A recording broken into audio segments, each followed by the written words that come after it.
And now we're back to the analysis of who is going to win the Garveys SuperValu County Senior Football Championship final. Is it going to be Dr Crokes winning number 14, I think it is? They have 13. And is it Dingle who are going to be winning in modern times their first? But if you want to be generous, you could say 6 going back to the 30s and the 40s when Jimmy Darcy apparently either saw them or played with them. Now we will start talking about Dingle first, because Dingle beat East Kerry in the semi-final. They could have lost the game a couple of times, and particularly with that David Clifford penalty and that brilliant save by Gavin H. Corn. And then I suppose in added time and fairness, Dingle were well in charge, but they could have been out of it. And yet they are now in the final, and it's a huge day for them. Now, they did well in the club, but they didn't win it. And then they came along, and in the Mid-Kerry game, they were poor. And at that stage, a lot of people were writing them off. In fact, before the semi-finals, of the 4 teams that were left, there was something like 7-1 odds against. Now they're even money to win it. Why the transformation, and where did you see them improving? I suppose Murt, they played Crokes back in July in the first round of the club. Mm-hmm. I think late July, 3-17 to 2-14. I think they won. Yeah. They set down a marker that night in Aston Stack Park. Yeah. Led by Paul Gainey. Yes. Crokes missing a few players on the night. Micheál Burns, Gavin Shea, included. But we felt, I think, after the Mid-Kerry game, that with the injuries, Tom O'Sullivan being out, you know, a lot going on, a lot going on off the field, and not playing well, really. We were questioning them, you know. But I think the South Kerry game, they got back on track, and they've picked it up. But the East Kerry game was the one, it was the real acid test for them, like. Yeah. Any game that goes to extra time, you know, there's always going to be questions. It could have gone either way, but there was no doubt in the extra time. Yeah, they were far superior to East Kerry in all sectors. And again, I suppose Tom O'Sullivan, the two Sullivans, Tom Leo and Tom, were outstanding. But I think it's the return of Tom Sullivan in particular, huge boost to the team, bringing a new energy, as well as marking the go-to player in the opposition. He's going up the field as he does with Kerry. The Gainies are playing exceptionally well. Billy O'Connor has upped his game around the middle of the field. Barry Dan likewise. And you know, the likes of Matthew Flaherty, who probably came in because of the injuries. Cathal Banbury back. They're in a good place. Yeah. They're in a very good place. And you know, they're while they lost the club final, you know, they've met Crokes. This will be their 4th time. Mm-hmm. I mean, the county league mightn't be as significant because of county players not playing. But look, this is it's certainly they're on the upward curve. Yeah, they're on the upward curve. Now, I'll put it to you, Damien, that, you know, we saw an East Kerry side who I don't think were in full flow. They were flat on the day. They really didn't sparkle this year, in my estimation. They were all, I mean, even against Milltown Castlemaine, they weren't, you know, the East Kerry the last couple of years. That's just an opinion. I want to be the devil's advocate here. And Dingle beat them. But Dingle showed at various stages against Crokes in the final of the club, against Mid-Kerry definitely, in the first 20 minutes in Killarney against Templenoe where they trailed 7-4, right? And of course they beat South Kerry. Now they really they were down half game. I'm not sure it was their breeze that day. Yeah, and then it wasn't a huge success. Obviously they pummeled Milltown Castlemaine. There was conditions. I think it was that day that they really thought to themselves, listen, if we really put it together, we can deliver. Do you think that we might be looking at Dingle with rose-tinted glasses because they beat East Kerry, or have they the quality? I think Tom Sullivan come back has been huge, but I think the leadership of Paul Gainey has been a bigger item. I think there is but when you're looking at the odds, I think the odds are, I think, certainly influenced with the bookmakers and with the punters. It's definitely influenced by the fact that they beat East Kerry. Yeah. And I agree with you that East Kerry this year were not the East Kerry that we're kind of gotten used to. We spoke about their full back line. Yes. And we saw them the last day. And I think Niall O'Donoghue did okay. Yeah. But they weren't great. Sorry, continue. No, you're fine. No, it's just that is slightly influenced by that. But I think they are the real deal at the same time. Like everything John said, the boys coming back. Billy O'Connor, I think he's played the best football he's played probably since, I don't know, since he was 18, which is go about... back to 2018 or whatever, because a couple of years there he was phenomenal for Dingle. I think he's back to that level. Barry Dan's playing really well. It was very hard to separate the two the last day in terms of performance. I would say the thing about Dingle is that they've had a couple of sort of silly near-death experiences. Okay, it was the first round, but that mid-Kerry game, that was a big blow. And like I said, they were down at half time against South Kerry. And they came back from that. I think they won that second half by 8 points. Yeah, was it 13 to 8 points or whatever it is? Yeah. I think they won by 6, but they had been down 2 at half. 13 to 7. I think it was 13 to 7. To be honest with you, I was at it. It was 13 to 7. Dingle were comfortable. They could have lifted. They had another gear in them. But then South Kerry were doing the right thing. Very, very young. Throw the young lads in. But it was the future they were building for, not this year. Yeah. Dave, I'll finish on that point there, sorry. Yeah. You were on about beating South Kerry and being behind. The sort of the near that experience. And I think, you know what, it probably, you know, has bolstered them in the sense that they probably kind of thought it could end here, lads. Yeah. And we've been the best club team in Kerry for 2 years now at least. We have more to achieve. We've unfinished business here, and I think this kicked them on. Even you go back to the semi-final, they started quite poorly in that game. Yep. I think they were down 3-0, and they kicked a couple of wides, but then they didn't score their first point until something like the 15th minute. Something like that, until the Dylan Gainey free, and then he missed one, and Paul Gainey took one out where Dylan should have been taken from the right, if you remember, with his right leg on the right hand side coming in, which was the kick. So you see, and they missed a few chances though, but East Kerry had butchered the goal chance at that stage as well. But that kind of ability to kind of respond when under the cosh, or when it's going a little bit again, a bit awry, that they're able to come and they lead that on Sunday.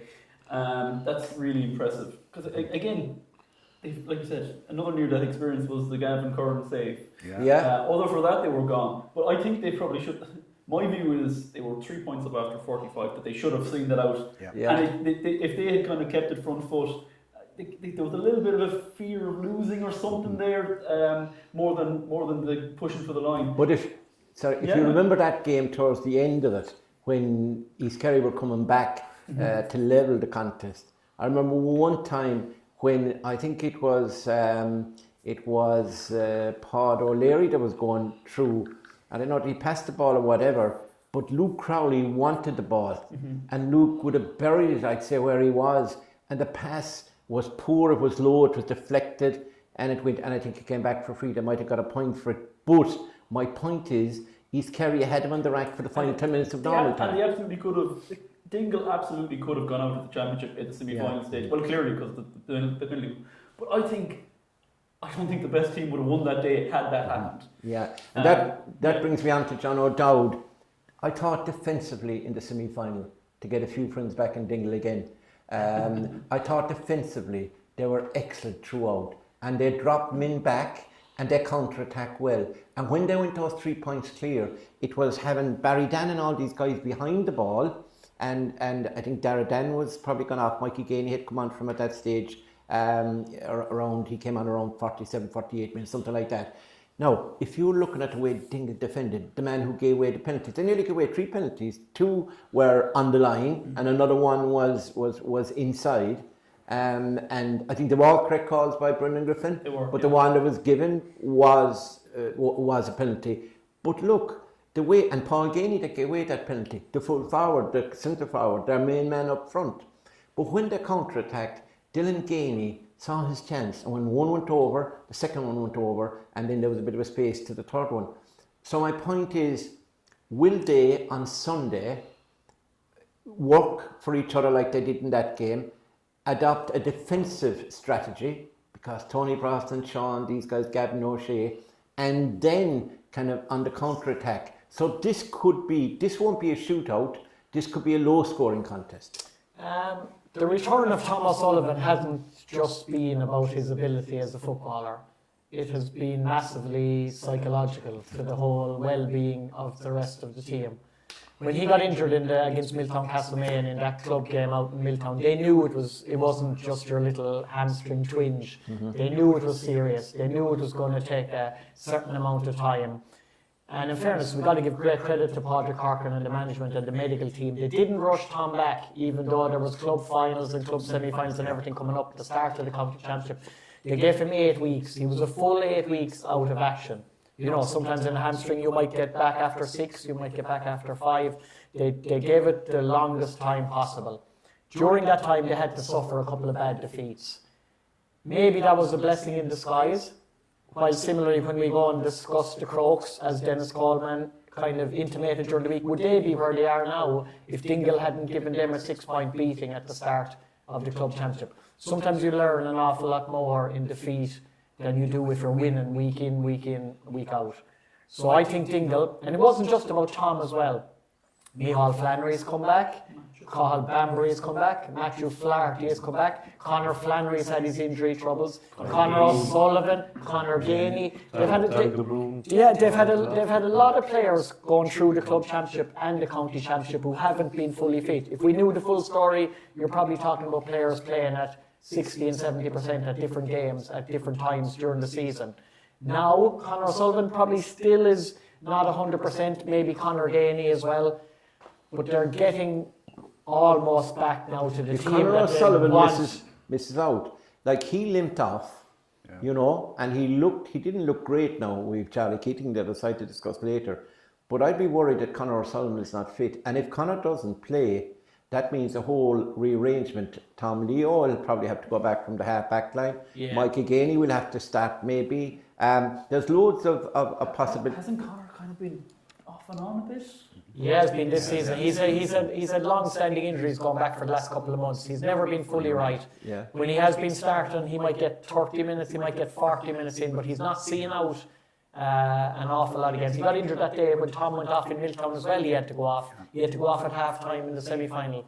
I do think, knowing the way Conor is, I'd say, you know, he's not going to miss this final. He's going to start. Yeah. And all depends then what they've been able to do with him over the last 2 weeks. But like, it hasn't just been about Thomas Sullivan and Paul Ganey either. Some of the lesser lights have really stepped up to the plate. Like Matthew Flaherty was almost one of the contenders for man of the match the last day. Niall Ganey, likewise, has been playing outstanding stuff. We all know what Dylan and Paul are producing at this moment in time. Do you realise that Tom Leo has scored 2-2 in the championship? It's amazing for a wing back, isn't it? Yeah, he's playing, and he's a man marker as well, who has no cognizance for reputations. He doesn't really care who he's up against. And if you go back to the club final, I think he started off on Micheál Burns, and it wasn't one of his better games, if that's fair to say. Micheál Burns was one of the contenders for man of the match that day. I think he got 4 points. Right, yeah. Tony Brosnan didn't have Thomas Sullivan to contend with in that final, and he kicked 9 points and was the official man of the match. I can't see, with all due respect to Tony, a fantastic footballer, will he score 9 points if Thomas Sullivan is marking him for the game the next day? You'd probably say not. So that will at least lower the balance between the two teams straight away if those two matchups from a Dingle point of view do come to pass. Jimmy, Paul Ganey, 227. And it's Dylan Ganey, 215. Tom Leo O'Sullivan, that is 2-2, and the rest nowhere. They really do depend on the Ganeys for scores, don't they? Paul Ganey for me, for the 3rd year in a row. Don't make it too prophetic. At the moment, just pips Sean O'Shea as the best player of the county championship. You know, I would have Tony Brosnan in 3rd, but Paul Ganey, a good bit out ahead. I don't think anybody would disagree with you once. What I find interesting, having seen a good few of their games, every game I've seen, first of all, obviously, we're talking about what Paul is scoring, and it is absolutely incredible. Now, Dylan is scoring because Dylan is kept up there as a scorer. Connor is kept up there as a scorer. Paul is not staying up there. Paul is withdrawing, not even to centre forward. I would say the role that Barry Dan used to do, which was the kind of link between midfield and the scoring forwards. Paul is dropping into that hole. Barry Dan is going inside. Barry Dan isn't racking up the totals, but he gives you that danger man inside. If you leave him one-on-one, he gets a hand to something, you know how quick and dangerous Dylan and Connor are. That first goal that they scored in the first round of the Senior Club Championship against Crokes, they scored 3 goals that night. The first goal, it was like telepathy. It really, really was. It was as good as I have seen. And Paul Ganey applied the finish. The finish was not the beautiful thing about that goal at all. That was craftsmanship. But Crokes have been doing a lot of that football. That was the best game of the championship for me, and that's part of the reason why I'm so looking forward to this one. No, right. Crokes won the Senior Club final fairly comfortably. It was not a very tight game. And Dingle were missing people. No, something that won't sound nice, but give me a tiny bit of leeway. That break for Tom Sullivan, that enforced rest. I think I would have taken him off and tied him to a stretcher myself before it tore, because that man needed a rest more than anyone I've seen. The schedule at the moment is ridiculous. I know it's going to do with the county championship, but one more time, please, that utterly stupid group stage of the All-Ireland Championship. You're wearing fellas out, you're not adding any excitement, it's preposterous. Tom Sullivan was not even running on fumes at that stage. I'm in the Milltown game, and my heart goes out to Milltown. It really, really does. They're a proud club. That was just one of those days. They're miles better than that. They're not going to beat Dingle. I really do believe that you have the 2 best teams in the county championship there. But Milltown are way better than that. It's just one of these days. We've all seen it happen to every team. Absolutely. Jimmy, Thomas Sullivan was primed to go if he was needed in that game. I'm glad he wasn't. Jimmy, I think those players back fresh is huge. Jimmy, I never had you down for being a violent man, but you're gone from getting an axe or a hatchet and hitting David Clifford while he sleeps to now putting Tom O'Sullivan, a sledgehammer, to now putting poor old Tom O'Sullivan tying to a stretcher. I don't want to alarm anyone, but isn't that what the neighbours always say of the guy who turned out to be a serial killer? Misery is his The favourite. last man I would have expected. Absolutely. John, matchups. Tell me this. I have a theory. Well, it's not my theory, it's somebody else's theory, but I'm going to give it to you as my theory, right? Okay. My theory is, and everybody will be saying Tom O'Sullivan, that's Kerry, not Tom Leo, Tom O'Sullivan should be marking Tony Brosnan, right?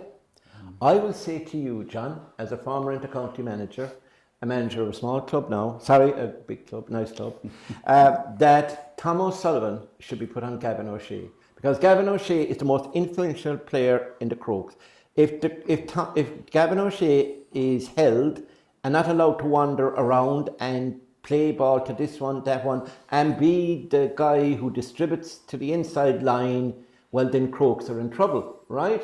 And you put Conor Flannery, who'd sting you. He's like a wasp around you. He'll never leave you. He was on David Clifford for a while the last day. Put him on Tony Brosnan to annoy Tony Brosnan. Put Tom O'Sullivan out on Gavin. And Tom will go forward. Gavin will have to follow him, which he would anyway. But he won't be a threat going forward because he's the link. He's the glue that keeps that forward line together. So if you cancel him out, I'm just saying, and the best man to do it in Dingle is Tom O'Sullivan. If they don't do it, and if they give freedom to Gavin, they lose. Yeah, I suppose when the management team sit down and look at it, they'll probably look at the main scoring threat. Tony Brosnan is 323, I think, got in the championship. 323, you know, and 9 points in the club final, having been marked by Conor Flannery. Yeah. That will be in the mind of Dingle. Yeah. What you said is right about Gavin O'Shea. Very underestimated. Makes it tick. But who do you put on Gavin then? Yeah, if Tony Brosnan is marked and is nullified. Dara Dan won't, to be fair to Dara, because of his age, etc. I don't think Dara will be put on. I don't think that's a matchup. Matthew Flaherty might be a matchup. Matthew Flaherty. I think Dara will spend more time in midfield. Yeah. The two guys, I suppose, carrying the biggest threat for Crokes are David Shaw and Tony Brosnan. Yes. And not an easy thing to do. Mm-hmm. Yeah. You know, but if they're curtailed and they're nullified to a point, you know, if Tony Brosnan, these are ifs, if he hasn't the same influence in this final as he had in the club final. Mm-hmm. Yeah. You understand? Yes. And he'll know Tom, or Tom will know him inside out from Kerry training. Who's to say that Keane McMahon won't nip in with 4 or 5 points at 2 goals? He would do great things and work. It didn't work going forward for him. That's where Conor Flannery could be put on Keane McMahon. Yeah. I think, like, if you're looking at you can't just talk about Gavin O'Shea and not talk about Brian Looney. Yes. Because they're both doing a very similar playmaking role from deep. Brian Looney's had more freedom since he's gone back to wing back than he's ever had when he's been wing forward in his career. And he did so much damage to St. Brendan's in that semi-final, especially in the first half when himself and Gavin kind of had the freedom in the park. If you're looking from a Dingle point of view, you will want 2 players who are comfortable getting close to those players, but can also make them defend and can score as well. And if you're looking at it, I think Matthew Flaherty, as we stated, is definitely one, and Niall Ganey could easily be another. Those 2 players would relish, I think, those 2 types of individual battles. Would you not put Niall Ganey on Brian Looney, maybe? Well, that's what I mean, Niall Ganey and Matthew Flaherty for the likes of Gavin O'Shea and Brian Looney. Whatever way they want to go about it, they're similar type of players. I think Brian Looney was near, it's a month ago, I'm not great to remember games, but I think Brian Looney was close to man of the match in that senior club final, so they're going to have something in mind for him. Yeah. I think those 2 players are well capable, Niall Ganey and Matthew Flaherty, of doing whatever job they're asked to do. Jimmy disagrees. Micheál Buns is another player we haven't mentioned. Jimmy has thrown a frown my way. So in such a situation, and based on the principle of fear, at the time you talk for 100 words. I'm looking at everything you're saying. You're listening. About talking about individual matchups. One thing I should say about both sides that I think is very important: they tackle from the front and they tackle aggressively from the front. They do press kickouts, they do hunt and harry everything, and they do it as a team. And because of the fact it's the teamwork, Crokes teamwork is second to absolutely nothing and nobody around that I've seen. That includes watching other counties on Clubber, other county championships. Crokes teamwork, aside from being very good individuals, Dingle's teamwork isn't quite as synchronised. There's phenomenal talent on both sides. I'm kind of looking at the matchups here, and you could move him here and you move him there. You need to think about Micheál Burns if you do a match up with Crokes. You know, absolutely Gavin's deadly dangerous, but there's a reason that Gavin is the guy. He gets kind of so free to create so many scores because people don't think of him as, you know, he's never a battering ram. He's the clever little hobbit in the Dungeons and Dragons movies who picks the lock, you know what I mean? And that's, I know Gavin very well, I get on with Gavin, that's not... You called him a hobbit now. No, but now you'll be banned from the O'Shea household. I'm looking at their general lineups, you know, the usual way that they line up. Yeah.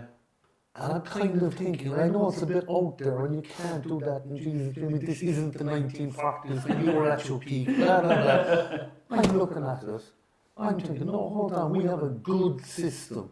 We've practiced plans A, plans B, plans C, like this. We've been in trouble situations and dealt with it like this. I would be thinking on both sides, I'd be damned before I'm going to change for them. I trust you. I was thinking about it and looking at Dingle's full back line and, oh God, that's a deadly dangerous Crokes full forward line, and it is. What are you thinking with it about?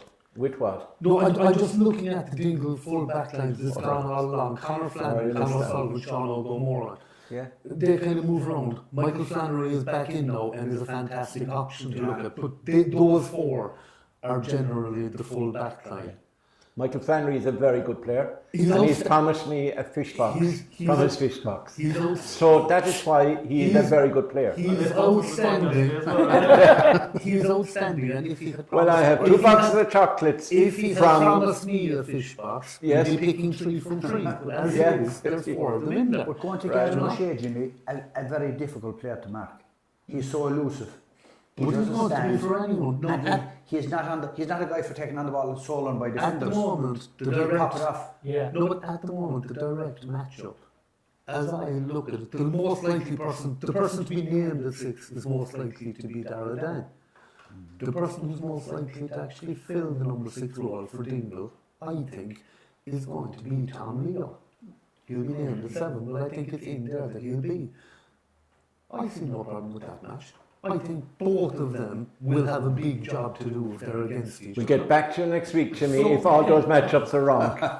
I think on the way we're talking about trying for Dingle to come up with ways of stopping Tony Brosnan and Micheál Burns, you obviously have to go down then to the other end of the field. Yeah, we'll be doing and that, Look yeah. at what Dylan Ganey in particular, Yeah. because we do know that Gavin White and Paul Ganey will be picking up each other. That's Yeah, going to be we a do, yeah. titanic battle. We're going to do that in a minute. Just one final word I on do think Dingle the film will follow is the warrior that is Barry Dan O'Sullivan. I mean, he's a vet by trade, right? By profession, sorry. And he, I know that with dogs and cats and everything like that, he's brilliant, right?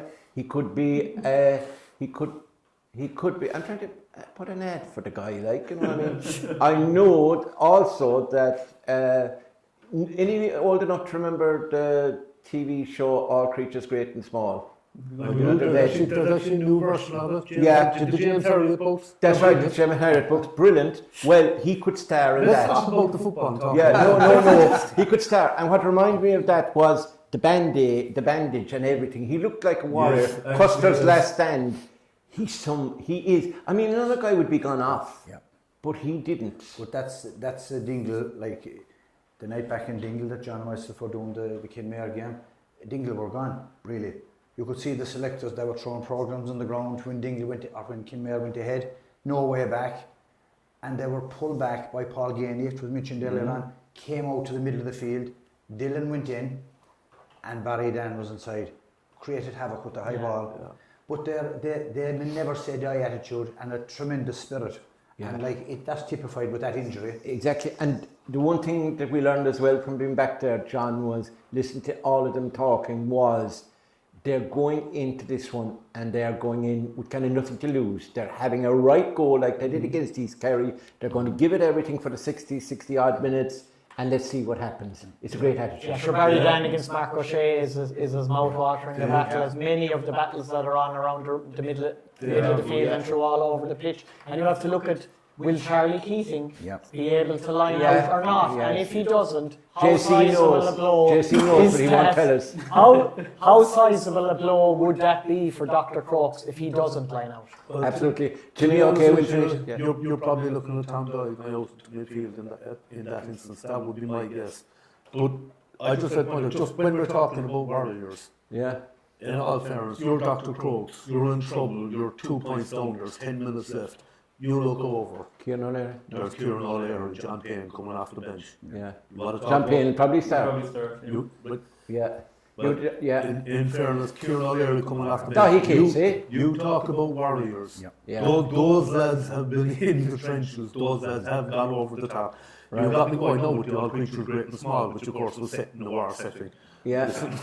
I know, Okay. yeah. Well, But I'm just saying that you see the likes of Kieran O'Leary yeah. coming onto the field against you. Yeah. You know instantly. You don't even have to think about it. You know, this is going to be a battering all the way to the finish line. Absolutely.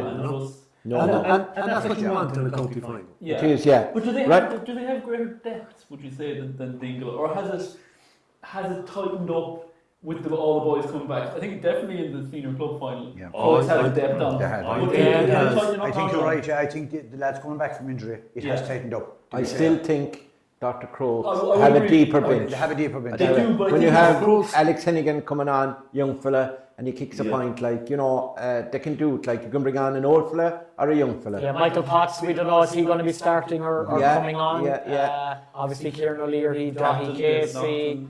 Alex Hennigan came on. David Lofton, Right. Billy Court. Jimmy, Let's let's Michael change. Flannery back, Ty De Bruyne back, Brendan Callagher back. You know, there's going to be players there. Brian O'Connor will probably be on the bench, but he'll be able to come on.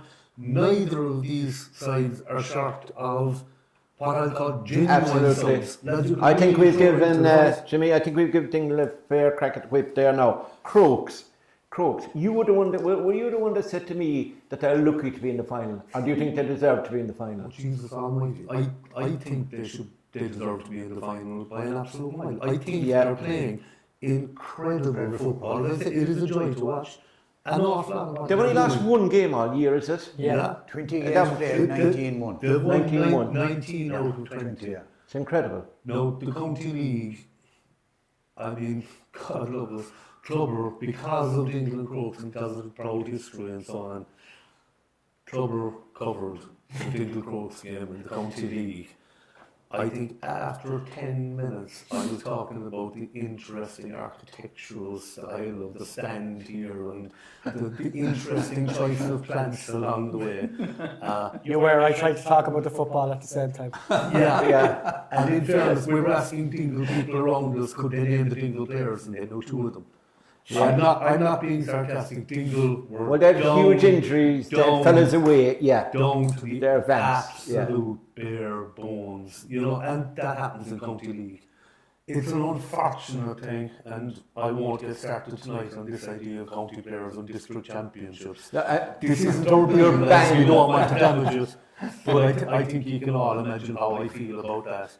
The County League is no longer a real reflection of a club's championship. It's a fun. And it's not a fun competition. in Division 1 and Division 2, but I think when you go down to the junior sorry. absolutely it is. But even then, as you go down, remember I kind of followed Division 4 and 5. It's your calling in life. And I can tell you, even Well, Walker cut through it like a hot knife through butter, and they cut a hot knife through butter to the junior championship. Sorry, John. No, but I'm saying, even down at that league level, and for me, the difference in Kerry, I said this kind of theory before, and I believe it.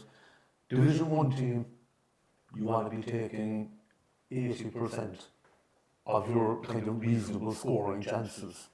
Your XGs, they call it in soccer. Yeah. Division 2, you can drop 10%, and so on down. But when you get down to Division 5, you need to be taking 40-50%. Jimmy, You insulting come John back. Kennedy now? No, and don't mind him. I'm not Get back to Crokes.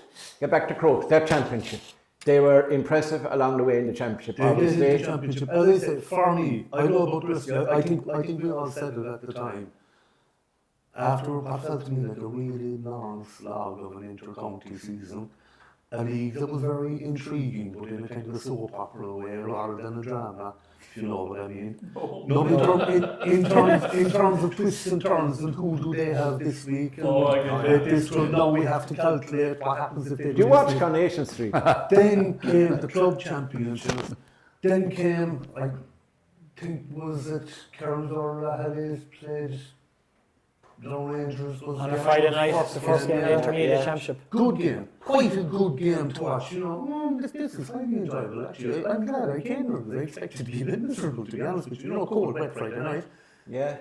And now we have Dingle and Dr Crokes. It'll be interesting. Like I say, Dingle relegating the league. I hope they give them a decent game. And all of a sudden, boom! The mist cleared. And you saw the light. This is Star Wars for the first time in the cinema. This is, oh my God, I'm not going to stop talking about this for a month. This is little child again. This is the football I grew up with. You know, I absolutely enthused, couldn't wait to get going to games. I think that was the first time that happened to me this year. Was it? I saw And then you went to see. I didn't really see it in football a long way.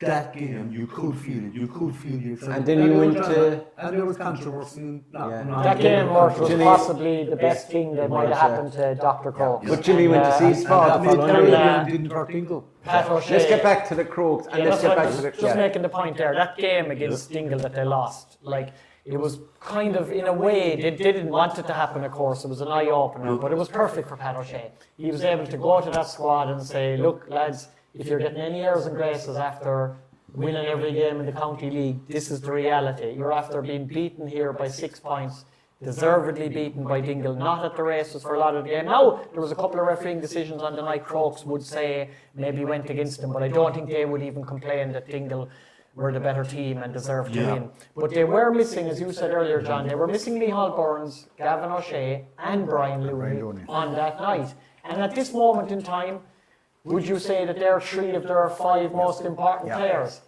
They were missing on that night. Dingle, of course, as we know, were missing Thomas Sullivan in the club final. They had other players carrying injuries, even if they were out on the pitch. Is this the first time now, this weekend, that we're going to see both these teams with a full deck to pick from, with their full squads, with everybody as close to full fitness as you can be at this time of the season heading into November? Dr. Crokes, I think that was perfect for them, that match. The way they rebounded to go on and win the club championship. And as you say, Jimmy, they won that final very comprehensively. 7 points, 7 points, and it was 7 points sort of pulling up in the second half. They kind of had the win. They had the job done at half time. Comfortable 7 points, On top of that, I just point out, sorry, John, but just, you look at the teams that Dingle have beaten. No, I think the mid-Kerry game was brilliant for Dingle because you scored 3 goals. This is fantastic. Ooh, you just learned a very big lesson. Yeah. I think that mid-Kerry game was like Crokes, Dingle, earlier game. They beat Milton Castlemaine, they beat South Kerry, they beat East Kerry. Headliner. East Kerry did not reach their full potential this year. I genuinely think that's not taken away from Dingle. Dingle were fantastic on the night.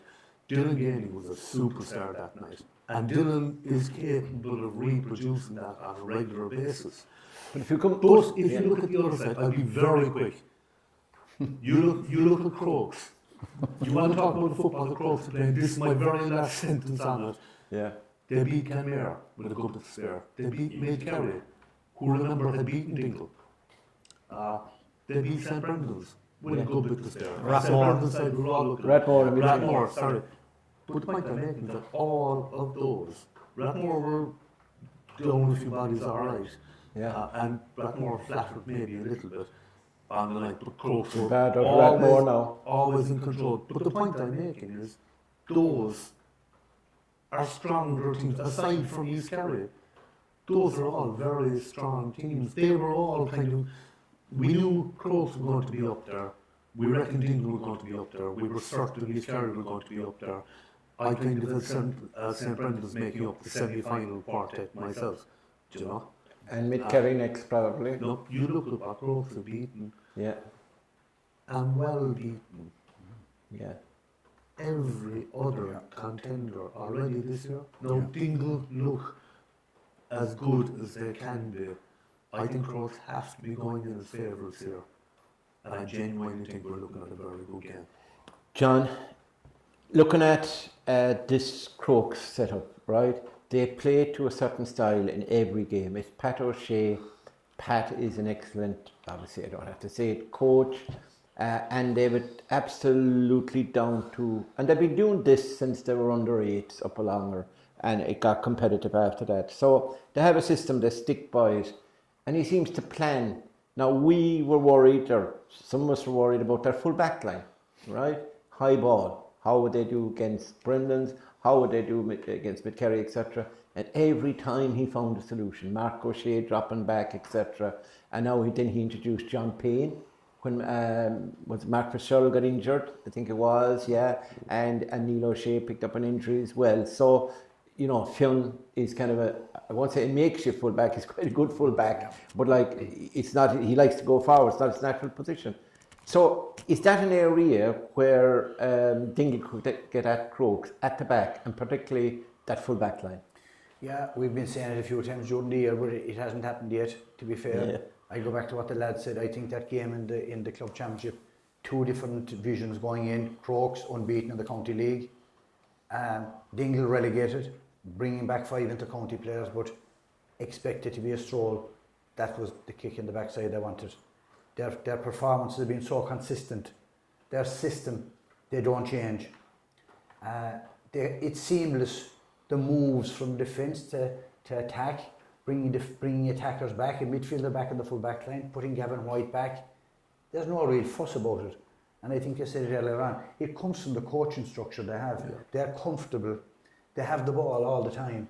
I know I was with Pat O'Shea for a year, and 'tis all ball orientated. Yeah. Everything is with the ball. It's vision on it, but it's looking at what's happening when the ball is gone, who's covering back. There's nobody shouting or roaring. They know the system. Yeah. And that's why they're so difficult to beat. The guys coming off the bench, they fit in, do the job. They know what they have to do, you know. And like they're experienced players. I think they're on top of their game. They have won all their games comfortably, you know. A derby against Rathmore, people were saying Rathmore with a lot of injuries. How would it go? But Crokes won pulling up really, you know. There was a few goals at the end that put a little bit of a machine on it, but it was still. Exactly, But their leaders are playing well. Brian Looney, Evan Looney, Gavin O'Shea, as we said, then Tony Brosnan, David Shaw's playing his best football, Mark O'Shea. These are real tests for them. And then, I suppose, in the middle of it all, very little to choose between both sides. Two very good management teams. But I think Pat O'Shea is the guy. Key. Because when we were talking about Gavin O'Shea below at the press day, he was kind of saying around this time last year, he said he wouldn't ask his dad, are you going back or what? But he was saying that all the boys in the panel were saying, it's back, going back. Yeah. So you can see they all knew what they were going to get when they got that. And even like just psychologically, when you know Pat's coming back, it's just a big boost. And even just psychologically, it probably means that you're going to put in extra. Because you know when you've got someone like that there, that the chance of actually getting there is that much higher, you know? Yeah. Sorry.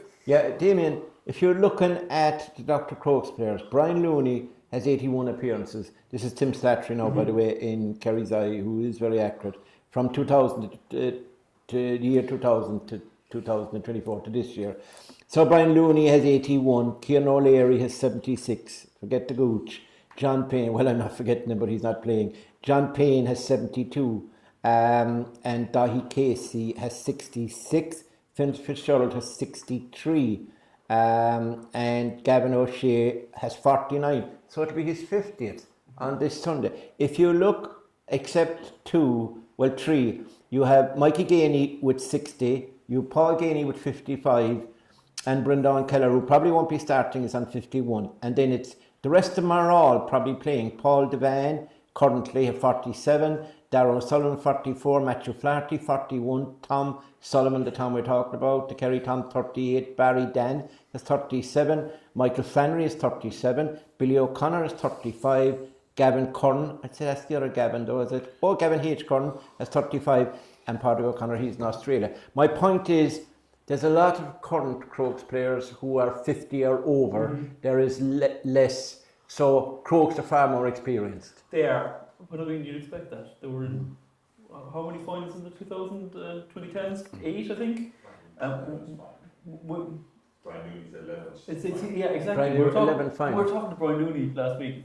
This is going to be his 11th final. Can you imagine? Phenomenal. Yeah. And we were talking that we've probably mentioned the podcast before, and we asked him, is it true? Was this the first year that you missed a club championship game for the club? And as far as he knows, it is the first time. It was, yeah. That's incredible. He came back against Strathmore, I think, didn't he, in the club championship? I think it was the club championship semi-final. He said he came back off the bench for that. Yeah, that was Strathmore. Yeah. Yeah, and then he started. He came on. Did he start the season club? He did. I'd say. He did. Yeah. That's phenomenal. I think what if you're in the Dr. Crokes dressing room as well, I think what you love about Pat O'Shea as well is that it doesn't matter the age of the player. If you get into the team and you perform, you will stay in the team. Like John Payne wasn't a starter, I think, if we go back to that night against Dingle in the club championship, I don't think he was a starter. He only got sent off once, in his life. One red card. Mikey Lynch, who's developing strongly over the last couple of weeks, the Kerry under-20 cornerback, he wasn't a starter. No. Tom Doyle has really had an understated championship, but especially in the last couple of games, he's been getting better and better. As John says, probably... He assisted 1-2 in the county club final, I think, something like that. Yeah, probably David Shaw's leadership is higher than it's ever been for him in a Dr. Crokes jersey. Charlie Keating in the middle of the field, like that was an interesting move. Like Will he be fit? He would be considered a buccaneering wing back to throw him into midfield, and he's had to really learn his trade in there. So great work by Mark O'Shea in helping him. And then you look at Evan Looney, one of the most vastly improving players in the whole of Kerry, week after week after week. Yeah. He has that feistiness and fieriness as well. That it's. He'll be on Dillingham. It just goes through the whole squad the way that Evan Looney plays the game. Like when you see him doing what he does, it's infectious. That's the word I was trying to use. It goes right around the squad. Do I hear you talking? Will they bother Shingle? John, what do you think? Will they bother Shingle the way you're talking about Crokes? Eulogising about everything Crokes done. They're another one of my teams. You have to give credit to Crokes, but you have to equally give credit to Dingle, and we said it. The resilience they showed. You know, they were on a downward curve after being beaten by Mid Kerry. So exactly. And psychologically, and Tom O'Sullivan out, they have really recovered, circled the wagons, they're in the county final. They could have let their season disintegrate. They could have felt sorry for themselves and said, we're without Tom, sure, we've no hope, we're gone. I think it's got time, lads, that we've gone through matchups or probable matchups. Which probably won't happen. We've gone through the strengths of Dingle and probably in one way fortunate to be in the final, but very deserving to be in the final, and how they took their season back from looking like it was going to peter out to now being absolutely even money, evens is almost, to win it. It's a 50-50 game. And then we talk about Crokes, their system, as Liam O'Connor said in Dingle, they're serial winners. That's the Crokes. When they're in a final, I know South Kerry beat them a couple of times, but they want to win, and they're very, very hard to beat. So it's set up to be an absolute, real battle, real war. It's going to be a great game. Now, I don't think it'll be free-flowing because finals aren't. Weather conditions could come into it. I don't think it's going to be a 3-15 to 2-12 or anything like that. It's not in Crokes' interest for it to be like No, it could be a 12-10 or it could be a 14 to 1-9, something like that. So it's going to be low scoring. Are we going to go for a verdict? I think we should. So we're going to ask each one of you now to give a small little roundup, say 50 to 100 words. In your case, Jimmy, 10 words, which will develop into 1,000. So who ye fancy and maybe why. So John, I'll start with you, the most experienced among us here in terms of football, the only one with All Ireland medals. Those medals are really standing to you. And you sell what? Fireplaces, heaters, is it? Bathrooms, whatever you want. Bathrooms, the whole works. Well, after the wetting I got this evening, I'll need a bathroom or a shower when I go home. Now, tell us.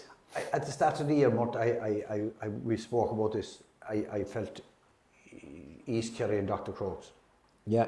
Now, East Kerry didn't perform to their ability due to a lot of reasons. We spoke about the defence. They were beaten by Dingle. But consistency, Dr Crokes would be my favourites to do it. Yeah. It could be a very tactical battle. You have very astute men on both sides. We mentioned Pat O'Shea, but you look at the other side, Tommy Griffin and Paddy Corkin and Jim Garvey. Tommy's a great lad. These guys, they think the game. They have been a really consistent team over the last number of years. Maybe underachieved as regards silverware, but they hurt it quite a lot when they were relegated. The boys came back in, and now they've really got back up there. I think Crokes will shade it in the day. Damien? I think Crokes will shade it. I'm slightly surprised that Dingle are favourites with a couple of the bookmakers. They're national bookmakers, the local bookmakers like titles have Crokes favourites. Yeah, I'd go along with that. I go along with what John said. And like we were saying, it won't be a high scoring game, and I think that'll probably suit Crokes to kind of control it. They don't want it to be free flowing. Not when you've got those games. You've got 4 games or 5 games, however many games it is, and they're absolutely 5, I think. 5, and they're if they get a run, you're in trouble even if you're Dr Crokes. So I think they'll keep it tight enough. They'll keep it that control game.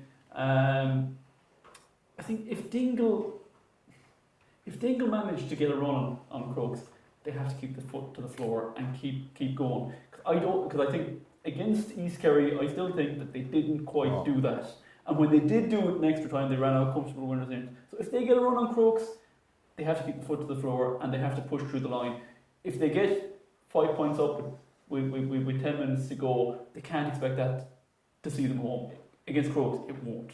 Yeah. But yeah, look, I think it won't be 7 points. It'll be a lot tighter. I give it Crokes 2 to 3 points. Yeah, the handicap is a point actually.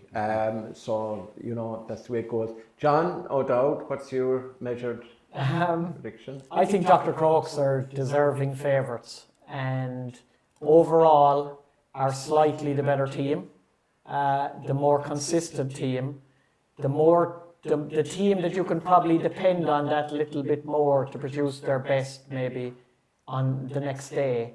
But, and it's kind of a bit of fun in a way because I kind of know what way Jimmy's going to go on it. I'm going to just go out on a limb here on the year of the underdog, the year of Abidorney, the year of Armagh, the year of Clare to a certain extent in the hurling. The year of Dua, in the junior final. I'm just going to go, and it's probably because everybody else is not going to go for it, but I'm going to go for Dingle. I'm just going to go for the fact now that they're here. They might not have expected to be here, but they're going to go out, and I think they're going to enjoy this final. And I think, as Damien said, if they really do want to go for it, they're going to have to really go for it. Yeah. Go for the jugular, not stand back. Show no fear of Dr. Crokes. Like, they've lost a lot of finals to Dr. Crokes. Now, they have a couple of wins. They won a club final. They won a county league final 2 years ago, around the time that Kerry were playing in the All-Ireland final on a Friday night. And that was a big final to win for Dingle. It doesn't have any significance to this Sunday. But I'm just going to go for it with the Tom Sullivan factor, the Paul Gainey factor. You know, time is running out for some of the Dingle players. Like, as Micheál Flannery said, it isn't a case of now or never. But it is a case of it's getting there. Yeah, I just think let them go out, let them go for it. And for that reason only and the reason of the underdog, I'm just going to give Dingle the nod. But I think, like, you know, I tipped and you tipped. I don't think either of us will be shocked or, you know, if Dingle wins. So we all give Dingle a serious the chance. Gainey factor is a huge one. Like, obviously, we know we know who's on interviews post match on Sunday between the two of you. You kicked it out, so you're not going to go do an interviews. He is, and if Dingle win, he's going to be hero. And if Crokes win, you're going to be interviewing the Crokes. Now, for the man that the whole of the club world and the outside world who watched this Garveys SuperValu. I don't want to say anything. I was a bit embarrassed listening to an awful lot of that stuff there. Yeah, so we want to know your verdict, Jimmy. The whole world does. Yeah. First of all, Just the Simon on the Mount. it will be quite a decent scoring final. All right. If the weather is any way decent at all, it's not outside right now, by the way. No. But it is meant to improve. If the day is any way decent, I think you will have a very high scoring final because you have very high scoring teams. And while they do believe in defence, both of them do kind of believe in one-on-one defence. They don't go for the blanket system. Of course, you drop people deep and drive forward. Every team does that nowadays, and in modern football you have to, and the best of luck to people trying to change the rules. I very much hope that they succeed. But these are scoring teams. They do look to attack. They do look to drive the ball forward. They do look to tackle you in your own half. There's none of this, let them have the kick out and wait for them to come onto you. Hell with that, you fight for every ball that comes near you, and that ends up in scores. Now, obviously, along with the majority opinion, apart from Mr. Superstitious beside me, I think if it was just on points alone, I think Crokes would score more points than Dingle. But, as in every meeting between them, even a senior club final, remember there were a couple of great saves involved on either side, goals will be crucial, and these are goal-scoring teams. I'll give Crokes the nod. I'll agree that there won't be a lot in it, but I actually think this will be high scoring. I think this will be throwback football. I think, there are two very astute men on the line. They will have plans. I don't think this will be a tactical battle. Oh, with Pat O'Shea, three times in a year, though, Jimmy. No, with Pat O'Shea there. Listen, yeah, who's going to win it? Because this store will be closing shortly, and the guards will be rang, and we'll be taken out as I've already said it. robbers, thieves. I do think Crokes in a high-scoring game. A Sparman. A man close to Crokes. As He took their goalkeeper off from this year, and you were telling them. as possibly the best judge of football, You are. outside of the Dingle, Crokes and Kerry managements at the moment, certainly the best judge of football in this room. Yourself. I didn't want to say anything, but ye weren't. Well, Jimmy, we'll take it that you're a good judge of football. I think Boo Boo is probably a better judge than you, and he tells me the Crokes are going to win. There's a question. Who am I going to? Hang on a second. I have to have my say. Ever predicted Crokes losing? Have I got? I just want to check. No, I have got to tell you this. I'm going to produce a bombshell here, right? I went for Dingle for the semi-final. I did, and I'm going I to think tell it's you. a metaphor. It could be literal. No. I am telling you, and it's in the program. You've seen it, but you obviously didn't read it. I think this is so tight that it's almost impossible. I think it'll take a second day. I think Dingle will put it up to Crokes. I think Crokes, wonderful side. But I think weather conditions, the way they are at the moment, I can't see Sunday being an autumnal day, 20 degrees like Jimmy has, and we all short sleeve and the sun's shining. There's going to be a wind and there's going to be rain. And that gives for a tricky day for footballers. It'll be tight going down the thing, down to the 68th minute, 61st, 63rd. And you're going to have the likes of Paul Ganey and Dylan able to put points over. You've Tony Brosnan, David Shaw on the other side. I want the lads coming off the bench, the Kieran O'Leary's, whatever. And I'm telling you, it's going to be tight. What will the scoreline be? I reckon it'll be something like maybe a 1-9 to 12 point scoreline, something like that. I'm not going to tell you who's going to get the goal. It's not going to be 3-15. Finals are rarely, if ever, especially in the county championship, this time of the year, almost the 1st of November. 2:17 to 2:13. Hang on a second. Crokes catch Dingle. Will somebody hit him over the head with a sledgehammer? On the counter, Dingle are pressing for equalisers. But John, you've managed teams. Would you see an open game between two teams who've played each other? We'll forget about the county league, but who played two championship games between each other already this year, and even going back to 12 and 18. Dingle had the forwards that they're going to have, I think, pretty much, apart from Matthew Flaherty, I don't think started. He did play the club final. So it's basically the same set of forwards, and that wasn't a high-scoring game, so it's hard to see. They know each other inside out. The eternal cry of the bureaucrat. You know what it is? You're afraid to dream. Well, on that bombshell again, I tell you this, that Damien Stack doesn't dream. He does, to the sound of some blues. He's often dreaming the blues and singing the blues. Only people very close to Damien and myself know what that means. As for John O'Dowd, he is feeling the blues after losing to Dua. With the last partner. Jimmy, who follows a team that hasn't won anything recently, he never suffers the blues. And John Kennedy, being in charge of a team who is down in the lower ranks of football but deserved to be there. You were never have the blues, and you're never singing the blues. You could take that word anywhere. No. So listen, now we must go out on this because we will have another short podcast up on the Kerry Petroleum Junior final. But this one has been sponsored by Garveys SuperValu, and we'd like to thank Jim Garvey and Kevin McCarthy, who was here earlier. I'd like to thank my panel, John Kennedy, Damien Stack, John O'Dowd, and the dreamer himself, Jimmy O'Sullivan, Darcy O'Sullivan, and of course JC for his brilliant camera work again. Now remember, this game is exclusive and live on Clubber.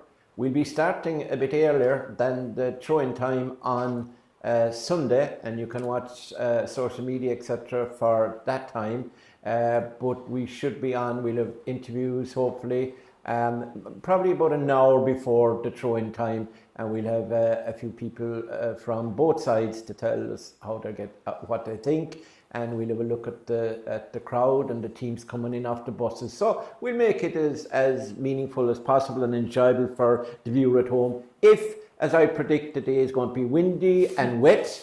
Now, if it isn't windy and wet, you may not want to watch it, because Jimmy has told you there's going to be sunny and balmy, and there's going to be a 3-15 or something to 2-12 scoreline or whatever it was again.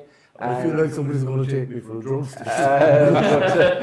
At the end of the day, we'll see who is right. So don't forget to watch us on Sunday, and of course on Saturday as well, at 5 o'clock. It's the Kerry Petroleum County Junior Final, and that's between Fireys, who would love to win it, and of course Art Firth, who won it before, and indeed won the Junior before, and have won All-Ireland Junior and All-Ireland Intermediate titles, haven't they? They've gone all the way in a fabulous Did they club. win 2 intermediates at all? They did. So that's it for now, and I hope you enjoy what you watch. I hope you get excited about the final and get there to support your team. And if you can't, well, you will have John O'Dowd and Sean Baughan O'Sullivan on Sunday, and you'll also have yours truly on the sideline trying to gather a bit of information. And we might have a few more surprises as well. Might even get a job for John Kennedy, we'll see. But Terrace Talk will want him, so we probably won't get him. That's it for now, and until we talk about the junior final, it's goodbye for now.